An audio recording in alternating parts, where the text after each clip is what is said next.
The following is a presentation of TFNN.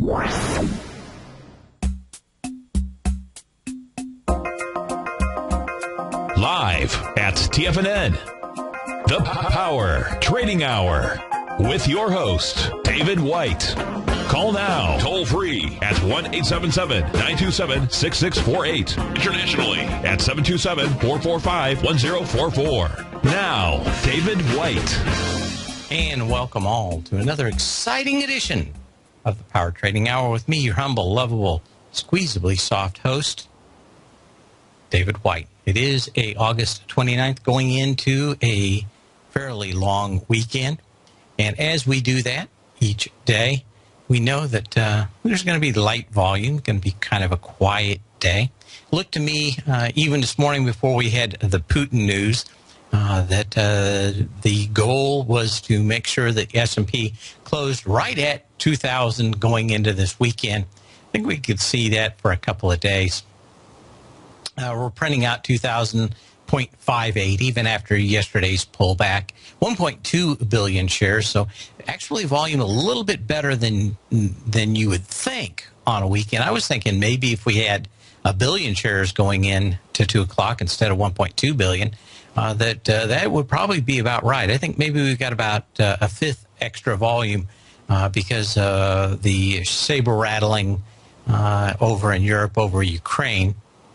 And we'll get to that in a little bit. But I think there's some interesting stuff from my travels throughout Europe and into Russia right after the and during and when the wall fell. And we'll see just, what we can learn from that. I think there's something interesting out there. Of course, the NASDAQ up 15, almost 16 points. So, up 4 on the S&P, up 16. Normally you'd look for about a 2-to-1 on that, and that we've got a 4-to-1 on it gives you a little indication of where all the juice is flowing in this market. But I digress. So on this day in 1885, Gottlieb Daimler, don't think any relation to the other Dahmer, had all the stuff in his refrigerator, registers his Reitwagen riding carriage as a German patent, DRP number 36423, with its wooden carriage and revolutionary gas-powered internal combustion engine. The Reitwagen is the world's first motorcycle and the first mechanized vehicle for personal transport. Of course, he kind of gave up on gasoline fairly early and went and invented the diesel engine because the gasolines just weren't, of course, for probably about 25 years, just weren't powerful enough. Wasn't the extra weight wasn't such a big deal for the trucks he was building. And, of course, many other people went and worked on gasoline motors, including the people, of course, at Kitty Hawk here in the United States, trying to develop an engine that would fly their particular airplane. It had to be light, so a little different. Gottlieb decided to go well after the diesel part of that market, and to this day, they refine a lot more diesel in Europe than they do here in the United States as a percentage, just based on the fact that a lot more vehicles over there are diesels, probably because of Gottlieb. But on this day, motorized transportation started in 1885. Of course, I'm not going to be in the 4 o'clock hour with Tom O'Brien for the Tech Insider today, so we'll probably hit a few of these stories now. And probably the biggest thing is I got my newsletter out today, and why there's some interesting stories in it. This last couple of weeks in August, always fairly slow. And the last couple of days, extremely slow in Silicon Valley, although we do have some important breaking news that we'll get to in a minute. This is the Burning Man Festival. It used to be just a bunch of smelly hippies out going out in the middle of the desert to listen to rock groups. It's turned into a yuck fest for the most part. If you ever wanted to go to San Francisco, I'd go during Burning Man, because every yuck in the world goes to to that, and they're out of town, so you can get and eat at nice restaurants while all the jackasses are out playing Road Warrior in the high desert. And if you don't believe me, you can go and look at the live streaming of this bunch of misfits that they'd be better off probably following fish around more, but it's that kind of crowd. Don't bathe a lot. Make sure that your bicycle is tied down. It is, when I was in California, the worst part of my job was going to California and not dealing with the people that did a lot of animation or video creation or actually did something. It was all the insane amount of yucks that were trying to outcool each other. And that's exactly what this thing is. I've been through 20 of these cycles, and Burning Man is just one more of these things where these insidious yucks that will eventually leave California and move back to the Midwest, get a job at a 7-Eleven, are going to live. In the meantime, they're probably well overpaid by Facebook or any number of other big companies, and their job is just to outcool everybody else and prove how cool. It kind of reminds me in 1980s when everybody used to leave their ski lift tickets on their jackets, even though they were in the middle of flatlands out in Kansas or in Missouri. And I'd see these guys still with tickets from 2 months ago when they were up at Vail or everything else. It's kind of the equivalent of that. You should have cut that lift ticket off a long time ago, and everybody just thinks you're yuck. So wise up. The smelly hippies are out there. They're all acting and playing like Road Warrior, and it's just weird. Anyway, great time to go to San Francisco if you want to get rid of all the yucks, because this sucks them in just like honey sucks in flies.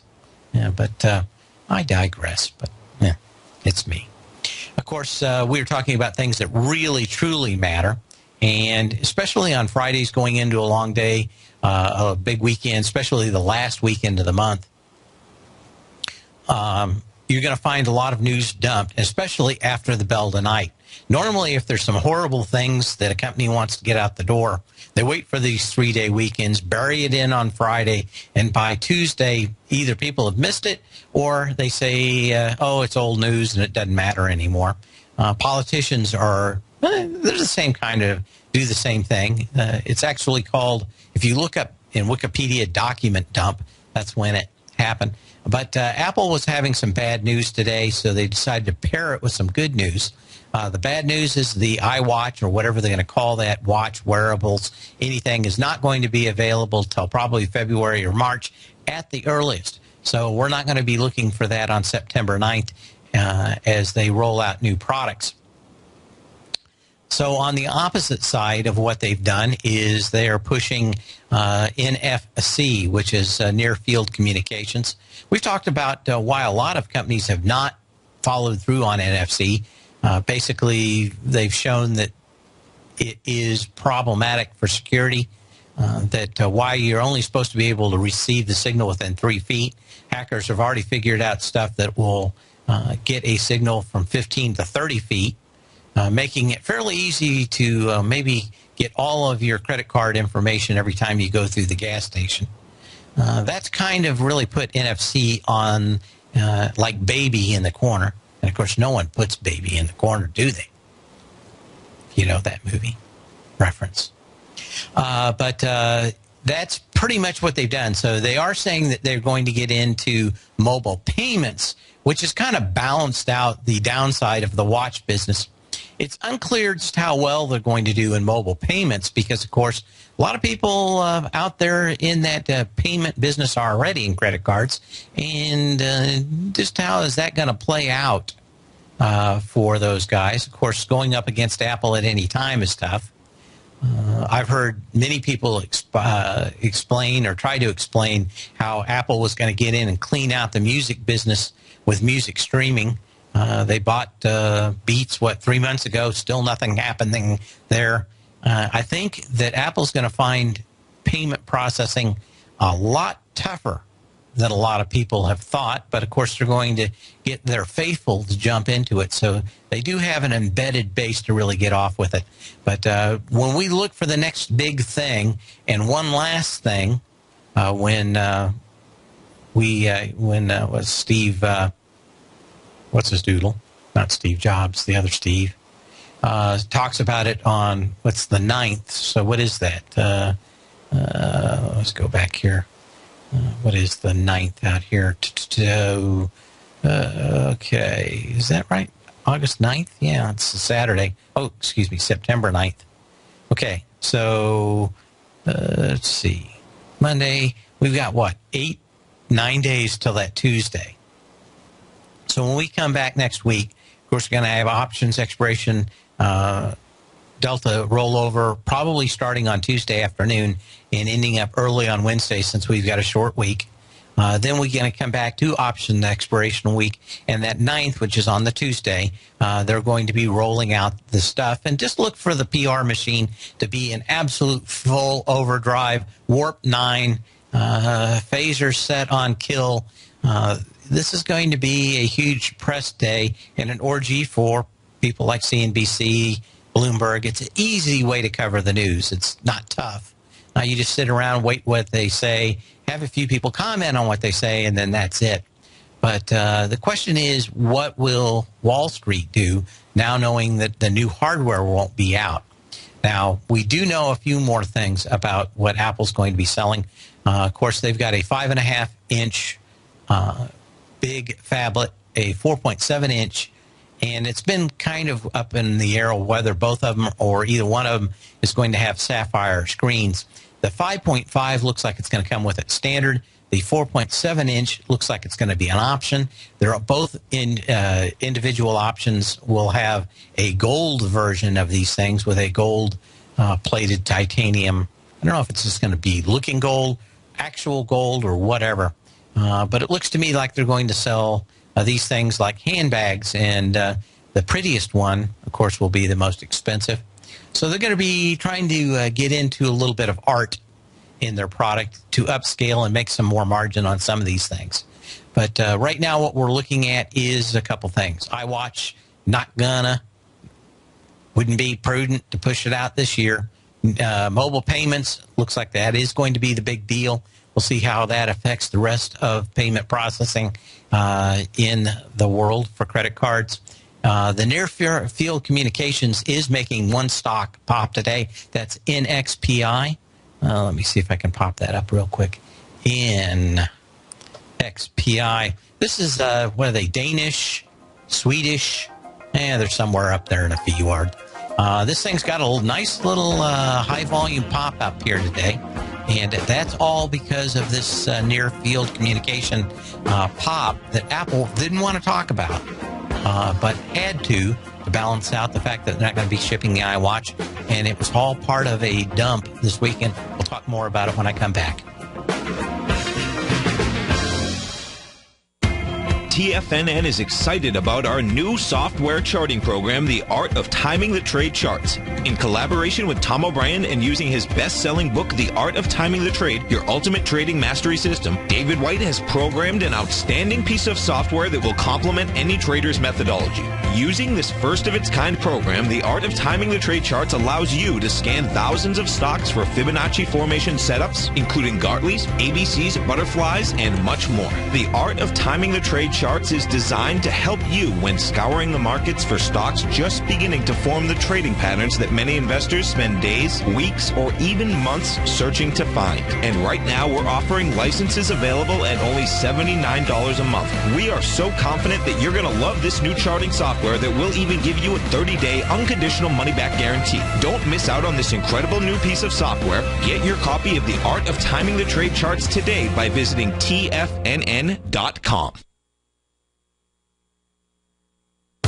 with the launch of Tiger TV. TFNN has brought our programming to the next level. With Tiger TV, you can gain access to each host's charts and computer screens as they host their daily stock program. Whether it's Tom O'Brien, John Logan, Steve Rhodes, Basil Chapman, David White, Larry Pesavento, Andy Hecht, Thinkorswim, or Terrell Martin, you can catch all of our technicians hosting their programs live and archived on Tiger TV for your viewing pleasure 24 hours a day, 7 days a week. If you haven't checked out Tiger TV, then visit TFNN.com and see what you're missing. Andy Hecht's powerful weekly newsletter, the Technomental Commodity Report, has delivered multiple triple-digit winning trades in recent months. And right now's the perfect time to get a full month-long trial to Andy's newsletter with no obligation to pay anything. Andy publishes his weekly newsletter every Thursday morning, where he breaks down the commodity market and provides his subscribers with specific trading recommendations based on his trading methodology. By signing up for a free trial to the Technomental Commodity Report, you'll get a full 30 days to try out this powerful newsletter service and see for yourself the types of trades Andy has recommended for his subscribers. When you sign up for a 30-day free trial, you're under no obligation to pay anything. And should you decide to continue, you'll lock in the low rate of only $59 a month. Sign up right now for the Technomental Commodity Report and make sure you're ready to catch the next big trade in commodities. For more information and to get started today, visit the front page of TFNN.com. You've always taken the long view when it comes to investing, but what if there's an opportunity right under your nose? What if you could be more responsive to market trends to seek to boost your portfolio performance right now while seeking to reduce your overall risk? At Direction Funds, we connect investors with alternative strategies that seek to maximize their returns. Smart investors deserve smart alternatives. Find yours at directionfunds.com. An investor should consider the investment objectives, risk charges, and expenses of Direction Funds carefully before investing. The prospectus and summary prospectus contain this and other information about Direction Funds. To obtain a prospectus or summary prospectus, please contact the Direction Funds at 800-851-0511. The prospectus or summary prospectus should be read carefully before investing. Investing in index funds may be more volatile than investing in broadly diversified funds. Distributed by Rafferty Capital Markets, LLC.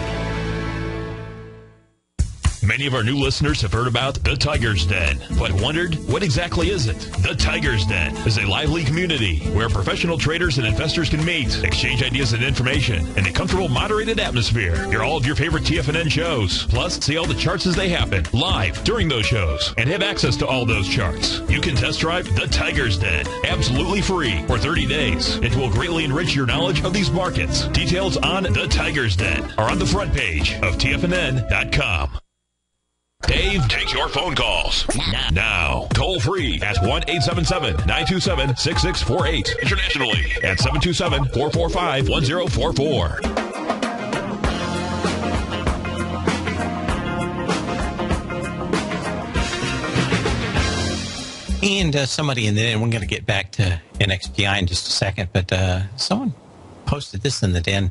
Very interesting play in this Digital Ally DGLY. What a rocket out here on the whole thing in Missouri with cops wearing cameras and everything. And what a run out here. But watch out. This thing's probably going to come back to earth. But interesting stock. I'll have to take a look more at it later.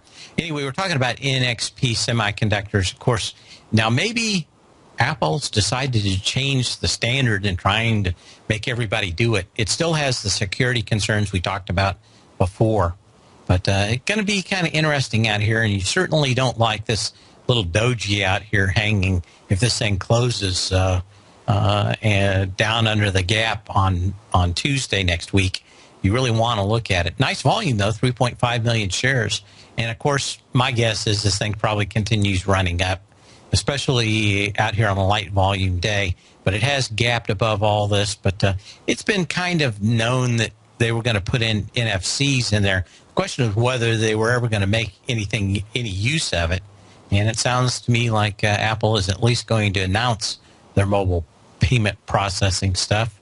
And you just need to watch for this stuff that they bury on Fridays before these long weekends, because it always has to do with trying to get the worst out before anything happens. Other stocks of interest that have been running today is Splunk, the data analytics software. Came out with a fairly good quarter. Now, here's the problem with trading a lot of these new companies with huge contracts with single people. It is feast or famine, and let's take a quick look at this, SPLK. I like the business these guys are in. It's data analytics, basically. You hand them your data, and they work real hard at trying to figure out what it all means. And they've got a lot of routines that work. And for the most part, if you're in retail or you're selling something, a lot of the data in that part of it, the routines are not going to be that different. It's easy to modify the software. But if you got, let's say you're a big company and you've got two big customers, and one of them drops out, well, your stock's worth half the next day. If you get a third customer, stock's worth 50% more the next day. I mean, it's one of these feast or famines. Of course, most companies don't have two customers, but the whole idea is one of the things one of my bosses told me once. He was a pretty sharp dude, although he was an engineer. He was also very sharp about marketing issues. And Keith lives in Spain now. He retired about the same time I got out. But old Keith, he was a pretty sharp dude. He always told me one thing that I always loved, and that is, Dave, you don't hire 6 people to jump 1 foot for a high jumper. You hire one guy to jump 6 feet. I always liked that. He also had some other stuff. When I'd yell at him when stuff wasn't done, he'd always say, 9 women can't have a baby in 1 month. I always liked that. Keithism too. But anyway, in Splunk, that's a lot of it. This thing is going to be incredibly chunky in the way that earnings come out. And basically, they got a new customer, and that's all it took. One or two new customers, and boom. This thing is much higher today, huge volume, and probably going to see this thing up at $56.63, which was the July 2nd high. But, until they lose a couple of customers, things are probably going to be okay if they can add a few more. But data analytics is always good. Basically, the name comes Splunk from spelunking, and that's kind of like looking in caves. That's what they're looking at. They're looking at data caves and seeing what they can find in there. But that's why the name. But interesting company. Of course, this thing's way off the top. It went way up like a lot of these IPOs. They never really got the customers last fall that they were looking for. And this thing pretty much cracked when they didn't show up. Now we're actually seeing a few of these things. But look for this thing to kind of base out. I really wished I had been watching this thing. I really liked the way this thing had gotten into these lower lows. And you could have made a case that this May 15th low at $41.07 with 6.2 million shares was tested with lighter volume on June 3rd. Not that much lighter, though. And normally, if it's like this, that lighter in these markets, it probably going to come back and test it. Did down to $40.71. So I'm going to use the low of 41.07 out there as my gauge. The June 3rd low was a piercing or test on lighter volume, so it popped back right into the trading range. This was the test out here at half the volume, so you had to kind of like that compared to that May 15th low of 6.2 million shares. So good. We'll see you in a minute.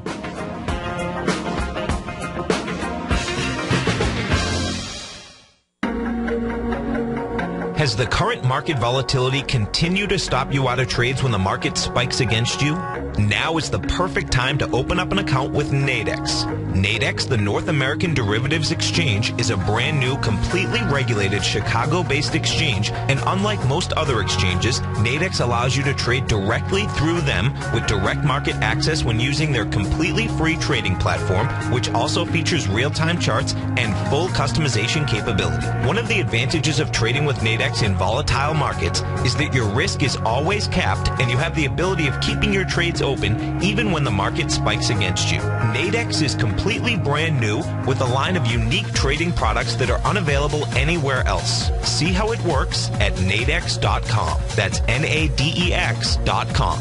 or click on the Nadex banner on the front page of TFNN.com. Futures and options trading involves risk and may not be appropriate for all investors. If you're an active trader looking for that extra edge when it comes to trading and investments, then now is a great time to get a 2-week free trial to Tom O'Brien's daily market letter, Market Insights. Tom O'Brien's daily newsletter, Market Insights, comes out every market day at around 9:30 a.m. and provides Tom's daily commentary on the broad market, including the Dow, NASDAQ, and S&P, plus specific trade recommendations. There's even an update published most afternoons to keep you informed about the day's market activity. He'll give you the entry price, price target, and stop price of each stock and option trade. With Market Insights, there's nothing left to guessing. For all the details and to get your 2-week free trial to Market Insights started today, visit TFNN.com. The Path of Least Resistance is DavidWhite's daily trading newsletter, and if you're looking for active trading ideas, then now's a perfect time for a 30-day free trial to this powerful daily trading advisory service. David uses his years of trading experience to offer his subscribers his trading ideas each morning in his Path of Least Resistance newsletter. Using a combination of equity trades along with options, David keeps his subscribers up to date with all pertinent market information with intraday afternoon updates when warranted. Don't miss out on this great chance to get a 30-day free trial to David's daily newsletter, The Path of Least Resistance, with no obligation to pay anything. David has been delivering solid recommendations for his subscribers recently, and if you'd like to see the type of newsletter he delivers every morning, then visit the front page of TFNN, and you'll find The Path of Least Resistance under Trading Newsletters. For all the details and to start your 30-day free trial today, log on to TFNN.com now. No matter where you listen to TFNN programming, we want you to know you can always access your favorite shows on demand through TFNN.com. TFNN airs live programming every market day from 8 a.m. till 6 p.m. Eastern, and you can view each program by accessing Tiger TV through our homepage. We even have an easy link for all mobile devices, including iPhones and iPads, located at the top right-hand corner of the TFNN homepage. You can use your smartphone to view Tiger TV, but if you don't have a mobile connection that can keep up with streaming live video, then you can simply visit TFNN.mobi in the browser of your smartphone for live streaming audio of all of our programs. The mission of TFNN is to educate our audience directly and interactively through our interactive website and radio call and talk shows. TFNN is able to teach all levels of investors the technical skills needed to trade in today's marketplace. In order to get the best information possible, TFNN has assembled the most respected financial minds in the country to provide the most current news and comprehensive advice available. TFNN.com. Educating investors. This segment is brought to you by Think or Swim. For more information, just click the Think or Swim banner on the front page of TFNN.com.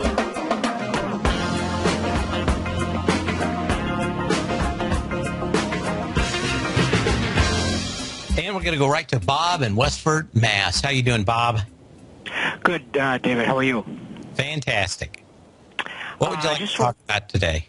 I was just looking for an entry point into 3D systems. I'd gotten out a while back at higher prices, and looked like it got into the down bar where it bottomed out at 43, and it hit 46 and has bounced off of that. Yeah, to me, this is ABC down to $30. I've been waiting for 2 years to buy this thing, or what, year and a half to buy it back at $30. I'm trying to remember when it was, but I sent out to my Tech Insider subscribers when this thing, I think it was hitting 96. Yeah, $97. I think I hit right in there. I came out and said, this is a giant bubble, and we started shorting it. I think we hit this one a couple of times along with Voxel Jet and the other one. We made some good money on the short side on these things. We made some good money early on them, too. But I got out of them a little bit too early because these things went into a super bubble, and the hyperbole outran the ability for them to earn. To me, the stock is in an ABC down. Your A point would be the spike, which I actually shorted. July 1st out here, $69.59. I should have held it. I didn't. I saw it intraday, and it lasted all about 5 seconds to $69.59. Your B point comes down at August 5th, 46.05. And, of course, we're back into this gap. Maybe this gap gets all the way filled. What's the low day on that day there? 54.71.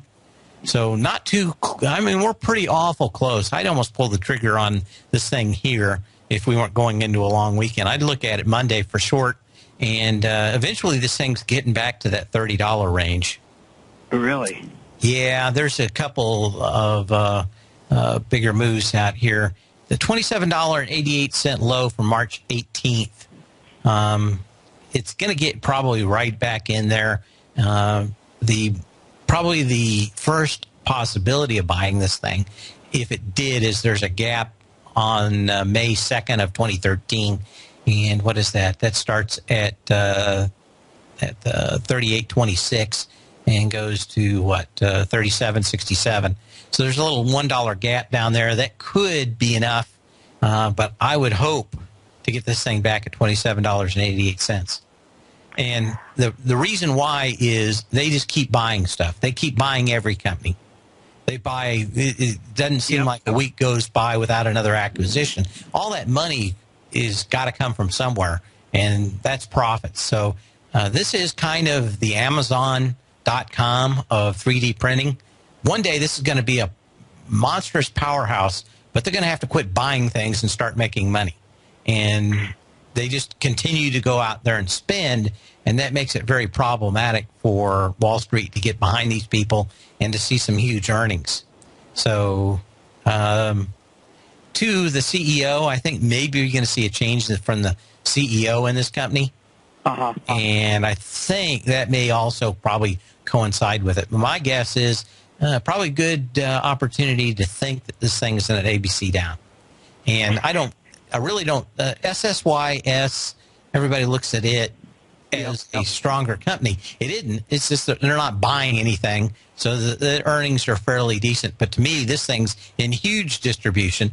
It was the favorite of Wall Street, mostly because the retail trader was not in it, and they could just kind of slowly move it up in these hedge funds and ETFs, and it wasn't so violent as all the rest of them out here. But to me, this one has been in distribution since October 9th of last year. That SSYS has been in distribution?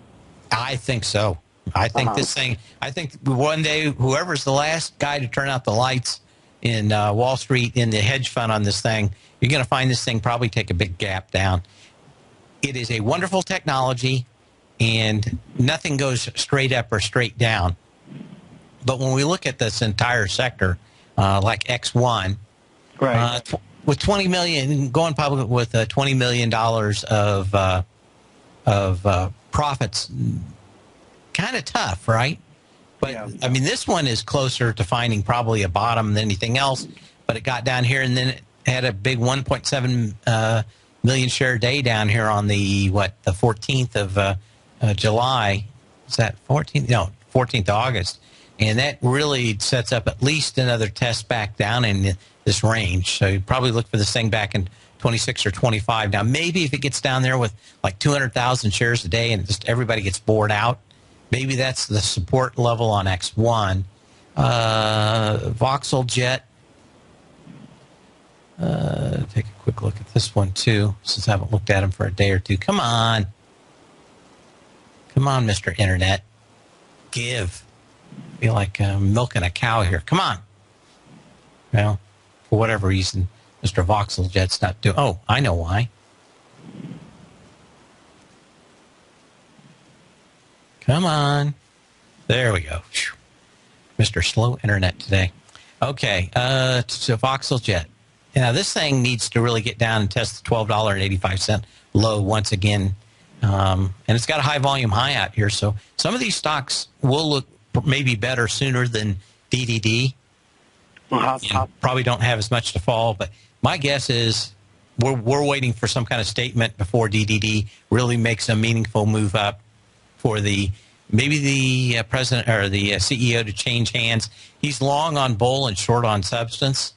Yeah, my impression from following this company for a year or two was that he's a pretty good promoter, which always made me a little bit suspicious. There was a couple. There's a couple of companies that I covered. First one was MCP, and the thing was rocketing up. And then there was like 2 weeks where the president of MCP was nothing but all over CNBC and Bloomberg, pumping his company like he was the stock operator himself. And of course, he was selling huge amounts of shares at the same time as an insider. And I was warning everybody, and I think that went to like $79 or something, and then fell apart. But it gives me he's not quite as bad as that guy was, but when you see these guys on CNBC a lot, not just after earnings, but every couple of weeks talking about how this is gonna transform the whole world, you kind of want to see those sales come in the next quarter, right? And they just they've been good. The company's growing. The problem is that his hyperbole is probably a couple of years down the road, and he'll probably be gone before the turnaround and a lot of these things pay off. But my guess is Wall Street's going to punish the stock. And that'll be the time to buy it. You get somebody to come in there, and it's kind of like, what's the gal's name? Carly Fiorina, what's her name? Carly Fiorina? Yeah, from HP. With HP, she did everything perfect, right? But Wall Street didn't kind of quite like her, and as soon as she leaves, the company just turns around magically. Now, the guy that took over for her wasn't bad, but she'd gone out there, planted the corn, irrigated it, did everything, and he shows up and it sprouts out of the ground. And, acting like a miracle man, but she had a great deal to do with it. I think this guy is good and understands the long term. The problem is that he just can't quit going on TV. And if he keeps blowing his mouth like he does, Wall Street hates it and will probably punish the stock. He needs to stop buying stuff. Maybe he survives if he quits buying stuff, but that's what has to happen. And I think they bought somebody last week again. Right. Well, let me ask you, and I won't tie you up, but let me ask you the last question. So on that high-volume low day where it hit, I believe, 43 back in April of 14, if it were to come down and test that and move off that... We're talking EDD? Yeah. Would that change your opinion at all, or would you still kind of wait for the fundamental piece to fall in, which is, actually showing some profit on internal... if it would come down here and test that 15 million share day on 5 million shares, I think you'd have a much better case. Now, what I'm going to look for is how the volume comes out, right? Yep. So if we get lots of 1 and 2 and 3 million share days on the way down to that 15 million share day, that would do a lot more for me saying, okay, this thing's gonna test that $43.35 low from April 29th, and that's going to be it. So, could I be off? Yeah. But to me, my guess is that this is going to be all or nothing. It's going to be on earnings, and it's probably going to jump that creek on earnings, which makes it really tough to own this thing, right? Because one night it's going to be down $15, and it's going to head down to that $30 level, and that'll be it. So that's the problem, is owning or holding this thing through any of those earnings back down at these lower levels, because I think they could come out with one really stinking quarter, and that would be the opportunity to buy, not to get stopped out. It's interesting. I was just looking at this as you were talking. So on a weekly 2-year, it looks like ICE resistance and then support is around 55. And 55 is an exact 38% retracement from those highs of 69 down to 46. Yeah. So I guess 55 would be a good point to watch. I don't know. To me, it'd be almost impossible to buy until this thing tests that April 29th low. That 15 million share low is going to get tested. So okay, great. The question, my guess is you got a 90% chance that April 29th get tested. Now, does that get tested when it gets blown through overnight in earnings? Or does it just kind of meander down there and hit that low and then go sideways, and you've got at least 2 or 3 weeks before earnings? that's where I could probably buy that thing, maybe get it to bounce $5 or $10. That way you could hold it through earnings in case the story turns around, right? Yeah. But you're going to have enough air underneath your wings. You can't be flying a couple hundred feet off the ground and stall. And that's unfortunately the wicked part of the risk reward in this, is that you need to be able to buy this when there aren't a lot of bad news coming out, when earnings is not close.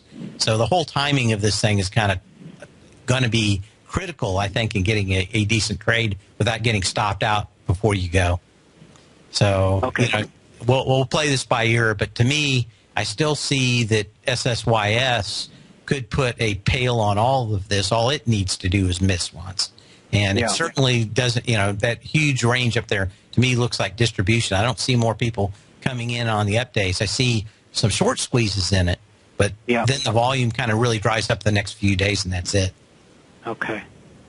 Great, David. Well, thanks a million. Thanks for turning us on to this in the first place. It was a good run way back when. It was a good run. Now we just need a few more of these stocks. It's unfortunately so many of these things in the IPOs are coming out, such rich valuations. It's hard to find these things quiet. I want this market to crack so that we do have a lot more of these IPOs that you can buy fairly early on and ride up. But they're all coming out way too high valuations right now. So anyway, thanks for the call. Okay. We'll get back to our snooze. Oh, we're running out of here. Anyway, we talked about Splunk and anything else, Avago. We were talking about Apple, and of course, Avago is a big supplier to them. Huge move in Avago today. Let's pop that up. AVGO.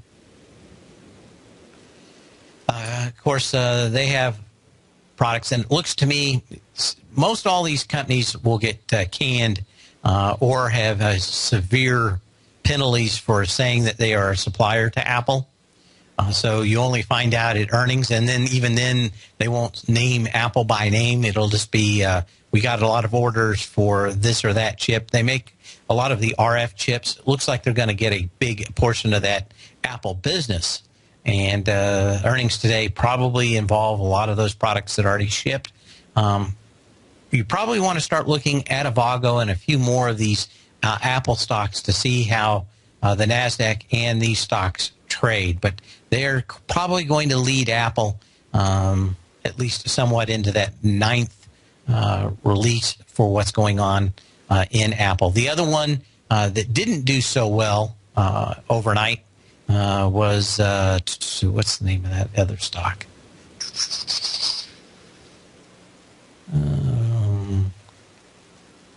OVTI. Okay, I did have a slide for it. I didn't remember if I did. Now, these guys make the camera sensors that go in these. And the issue with OVTI was, and why it's down, is a lot have been talking about Chinese consortium, OVTI, buying them out. And the whole idea was that they were going to get bought out at this earnings cycle. And that's why this thing gapped up, and it's been up here during earnings. And, of course, pulling back, even though it had forward guidance that looked better, even though it had sales up and revenues up and everything up. The reason this thing is pulling back today is that this thing is priced for the buyout. And when we come back, we've got a question about AMKR, so we'll look at that when we come back. Still have time to give me a call at 877-927-6648.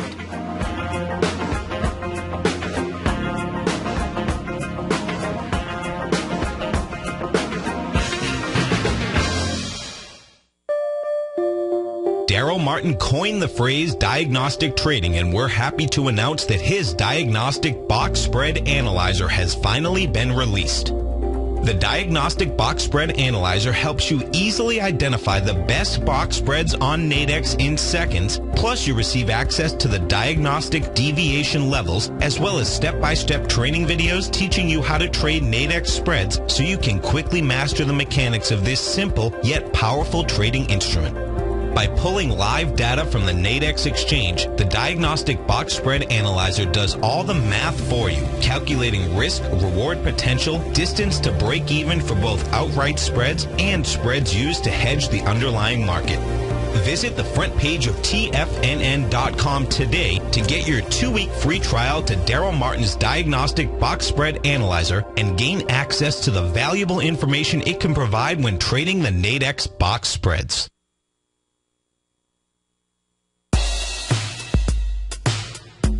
Tom O'Brien's weekly gold letter, The Gold Report, gives complete and concise coverage of the entire gold market.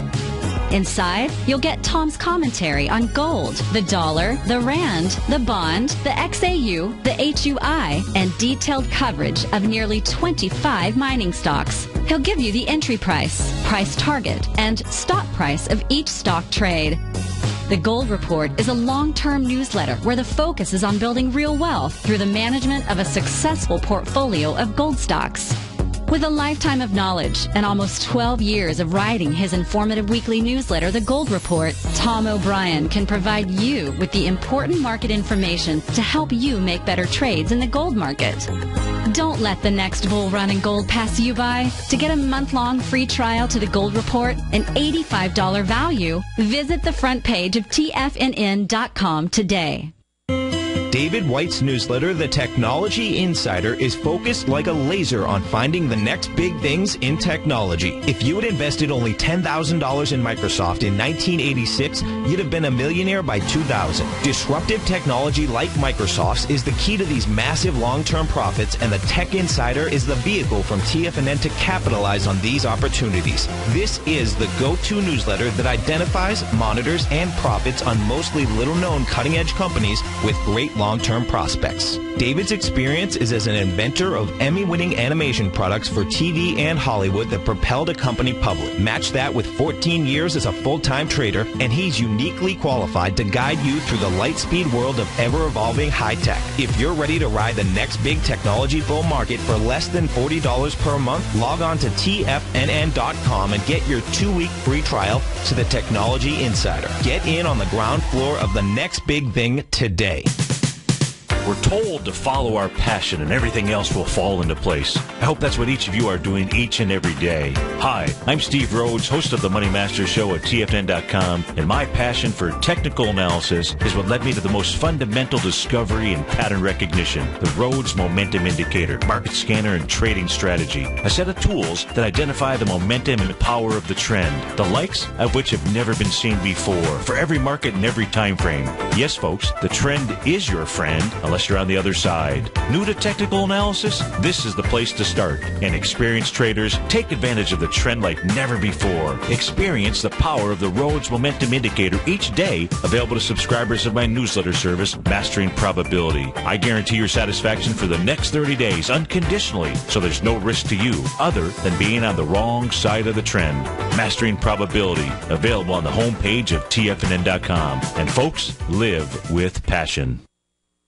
Catch Tom O'Brien, founder and CEO of TFNN, professional trader and educator. Also a special guest on CNBC, analyzing the commodity markets. Tom will bisect and dissect the markets. The Tom O'Brien Show, next on TFNN.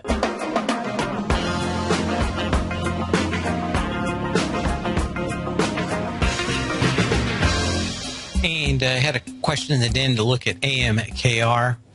And first thing before we look at that, of course, is semi-stock. They make a lot of products that go into semiconductors. That business, strangely enough, has not been very strong except for a very few companies. When we look at the SMHs on this thing, of course, we are above the $51.17 high from July 22nd. It had 3.5 million shares. And the best we've been able to get out of this thing is about 1 million shares on the 25th. When we look at today, 1.3 million shares. Going to need some juice in this thing to even hold this up. But to me, what you'd worry about is a open probably at $51 and a little abandoned baby up here at $51.77. To me, there is a very strong part of the semiconductor industry all around smartphones, and the rest of it stinks. And that is the problematic part of it all. When we actually go to look at the stock that he was talking about, which is AMKOR Technologies, AMKR for the symbol, to me this thing looks like a much likelier issue of a ABC down. And if we look at this ABC, probably something like this, and that is the A at $12.27 on June 18th, the B point at August 8th, $8.60. And if we say that the C point is somewhere around $10.47, the August 26th high, maybe it goes a few pennies higher next week or something like that. But that sets up pretty much an ABC down right to this gap. That gap has not been tested. You'd like to see this thing pull back to that gap on light volume. That's where you'd want to go long. Of course, I wouldn't be shorting a $10 stock, but 680 is a 1-to-1. And, of course, if you look at the lows down around this gap, just a little bit lower. So could this thing go another 50 cents higher, correct, and then come back and make that ABC? I think you could see that. So I'm thinking maybe you got a little bit more room in the tank on this, and then an ABC back down to this low value, and that's where you would want to buy this thing. And that's all over that gap from April 29th.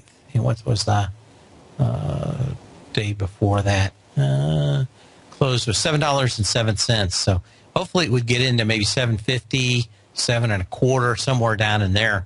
But that's where you'd want to buy this thing. But it looks to me like it's working its way back to test that gap out there and be looking at it. Well, we don't have much time left in this week. Of course, it's going to be a long weekend. We're not back till Tuesday. It looks to me like most of the people that were hedging were buying crude out there. So look for crude to kind of roll back down Tuesday morning unless we have a nuke go off over the weekend or some other big deal. Even gold looked like it was having some problems. I didn't see a quote on it lately. What do we got? It's off to 50 on a weekend when Putin is shaking his nuclear fist at everybody. Not a good sign that you really couldn't rally up into the weekend. I'm looking for it to sell off a little bit more mildly come Tuesday morning. But crude looks like it could really, this is kind of maybe the B2C leg, and maybe we see the high on it Tuesday or Wednesday. But certainly looks like we could see a lot of weakness coming back on Tuesday if nothing happens. But looks like crude is the commodity du jour for hedging this weekend's risk off. And we'll take a look at it. But look for probably a little risk off come Monday for these hedges that everybody's been buying today. And we'll get into that. Of course, Tom O'Brien directly after this show over most of TFNN. Remember to sell when you can, not when you have to. And see you Tuesday. Same bat channel, same bat time.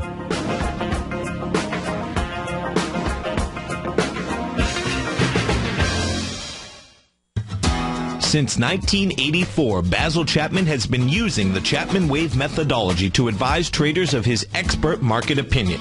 While originally hand-drawing charts from the late 1970s into the 1980s, Basil noticed that prices under most circumstances virtually always had a certain number of legs to the upside before declining sharply. Later, Basil found that computer software, which included the standard market technical indicators, enhanced the degree of accuracy in calling price turns, as well as market trend calls. Thus was born the Chapman Wave sequence. Using the Chapman Wave methodology along with other indicators, Basil Chapman advises his subscribers of his expert market opinion each market day with his opening call newsletter. Right now, you can get a 2-week free trial to the opening call, Basil's daily trading newsletter, by visiting the front page of TFNN.com. Cancel at any time during that trial and pay absolutely nothing. Get your 2-week free trial to Basil's newsletter, The Opening Call, today by visiting TFNN.com.